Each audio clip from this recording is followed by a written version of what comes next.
Sometimes plugging ears with ear tips can be really uncomfortable. So here are 5 of the best wireless earbuds you can buy without sealing your ears off.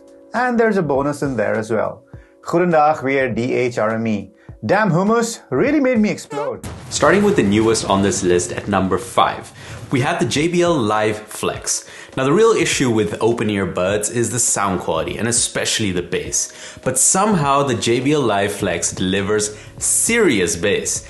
Really good deep bass. Very impressive for this form factor and the best on this list, or at least tied for the best. You get an IP54 rating, and out of all the buds we have here, these are probably one of the few ones that we would consider using for workouts. They have up to 8 hours of battery life plus 32 from the case without ANC. And overall, these are the most full-featured buds on this list.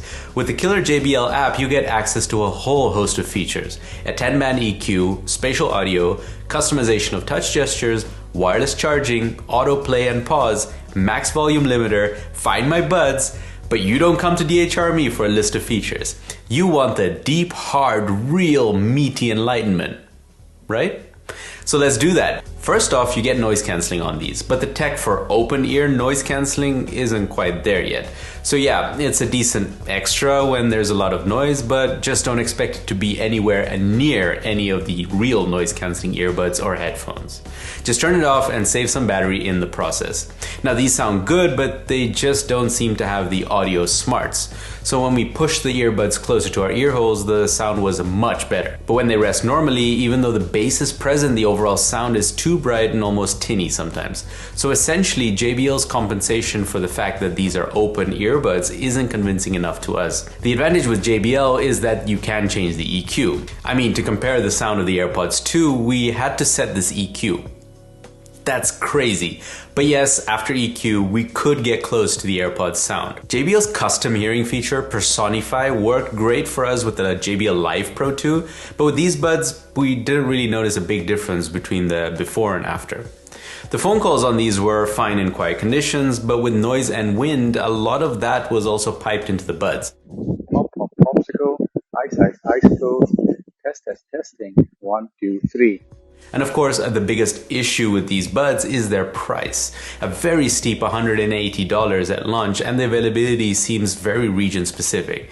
But maybe that's the price you pay for bass without having those pesky seals in your ears. The Nothing Ear Stick impresses but also leaves us wanting. The best aspect of the ear stick is not the sound quality. Don't get us wrong, these have actually some of the best bass reproduction on this list.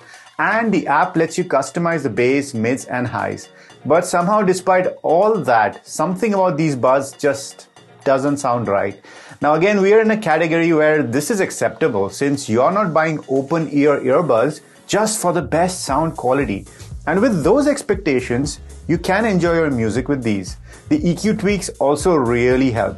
Now all of the buds on this list are quite comfortable, but the Nothing Ear Stick sticks in a bit more into your ear than the JBL, for example, which is why these probably have one of the biggest surface areas that are in contact with your skin. Now it's still very light and comfortable, mind you, and stays surprisingly well within your ear, but we thought we'd mention it. The best thing about the Nothing Stick one is everything else. You know, whichever way you slice it, this is our third Nothing product, and the company does a really good job of making objects of desire. The Nothing Phone 1 was a great product. The Nothing Buds also were a good design, except for the sound, it was a good product. And the Nothing Stick, it's our second favorite Nothing product after the phone. The cylindrical lipstick-like case is very fun, and I actually thought I'd hate the case since it would keep rolling away. But they've done a really nice job balancing out the design such that it doesn't roll over when you place it on a table. It just stands in place. Very nice. Popsicle, ice, icicle. Testing, 1, 2, 3. In terms of price, these cost about €100, and for that you're getting a decent amount of style and functionality. The controls are quite complete out of the box, and these go for squeeze controls instead of touch like on the Nothing Ear 1. The case is cool looking, but still, at the end of the day, bigger than any on this list. The battery life is rated at around 7 hours with an additional 22 from the case. You're getting an IP54 rating against dust and water. In-ear detection, Google Fast Pair, Microsoft Swift Pair, fast charging, nothing's been left out. Oh, except wireless charging. The Sony LinkBuds are a bit older at this point, but they offer only 5.5 hours of use on the buds. The LinkBuds are notable for their distinctive donut-shaped design, which lets ambient sounds enter your ears. Additionally, they have wingtips to fit your conch snugly. In our test, they were a mixed bag in terms of comfort. I found them to be comfortable and almost forget that they were there. But Rowan went through all the tips trying to achieve the same, but no luck. He just couldn't link with these buds. These also have a bigger surface area that's in contact with your skin compared to stick-style earbuds. So that might be a factor you want to consider. The buds can withstand typical workouts thanks to their IPX4 rating. The LinkBuds have a few impressive features like a tap area that enables you to control them by tapping around your ear instead of directly on the buds. In daily use, we discovered that this feature was less helpful. Additionally, even though they are excellent at letting you hear your surroundings, you will need to turn up the volume when it becomes noisy, and Sony has a feature called Adaptive Volume Control to assist with that. Again, we turned it off because it wasn't very reliable. Popsicle, ice, icicle, testing, 1, 2, 3. When we first reviewed these buds, they didn't connect to two devices simultaneously called multipoint. But in the last update, Sony added that feature. Why we also like Sony is that they always allow you to pull the Bluetooth connection from a previously paired device without having to put them into pairing mode. Unfortunately, even indoors, we found ourselves using them at maximum volume because the volume is not very loud. Although deep insertions are necessary to get the best results, this form factor is finally producing sound that is passable in quality.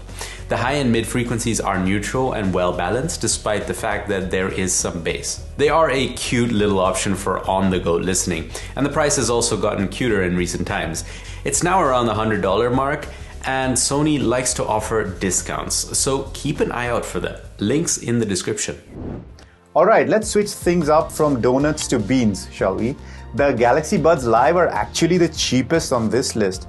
Until very recently, you used to get them for free if you bought a Samsung phone or something else from them. These buds technically sit in your ears, but they don't block out the world around you like some of the others. They're also the second smallest on this list after the LinkBuds, so we usually toss them in our bag when we're heading out for a walk or taking public transport. And don't let their size fool you. They last for 7.5 hours on the buds, and you can charge them up a couple of times with the case. The rubber feet included can help adjust the fit, but we are not too confident they'll stay put during intense movement. Plus, they only have an IPX2 rating, so they're not great for vigorous, sweaty activity. We don't really like the touch controls on this, and it's also pretty much all touch control, the outer surface. So it's very sensitive, and especially when you're trying to adjust the fit, they get triggered accidentally.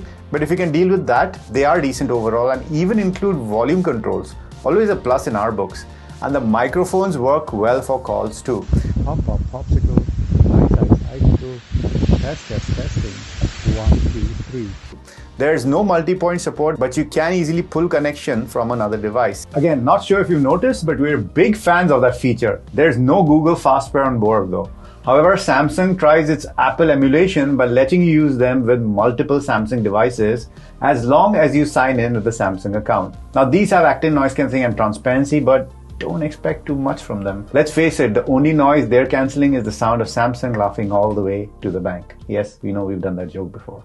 But where we think these really shine is that for an open-ear design, these sound amazing. We're talking bass, mids, treble, everything's there. And the volume? It's insane. When we first tried them, we thought they were just okay, but when you compare them to the other earbuds on this list, Samsung's got a slam dunk on the sound, especially at this price.